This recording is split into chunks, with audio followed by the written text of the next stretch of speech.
અને આવતીકાલે કોંગ્રેસનો કાર્યક્રમ મોકૂફ, ગાંધીનગરમાં જન સત્યાગ્રહ કાર્યક્રમ મોકૂફ।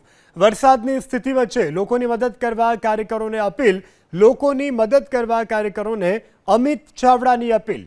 તો વરસાદને લઈ અને કોંગ્રેસ તરફથી આ નિર્ણય કરવામાં આવ્યો છે। આવતીકાલનો જે કોંગ્રેસનો કાર્યક્રમ હતો તે મોકૂફ રખાવો છે। ગાંધીનગરમાં જન સત્યાગ્રહ કાર્યક્રમ મોકૂફ રખાવો છે। વરસાદની સ્થિતિની વચ્ચે લોકોની મદદ કરવા કાર્યકરોને અપીલ કરવામાં આવ્યું છે।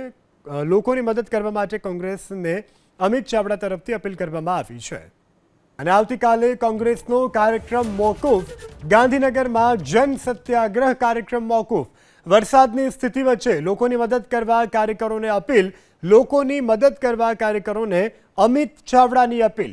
તો વરસાદને લઈ અને કોંગ્રેસ તરફથી આ નિર્ણય કરવામાં આવ્યો છે। આવતીકાલનો જે કોંગ્રેસનો કાર્યક્રમ હતો તે મોકૂફ રખાવો છે। ગાંધીનગરમાં જન સત્યાગ્રહ કાર્યક્રમ મોકૂફ રખાવો છે। વરસાદની સ્થિતિની વચ્ચે લોકોની મદદ કરવા કાર્યકરોને અપીલ કરવામાં આવ્યું છે। લોકોની મદદ કરવા માટે કોંગ્રેસને અમિત ચાવડા તરફથી અપીલ કરવામાં આવી છે।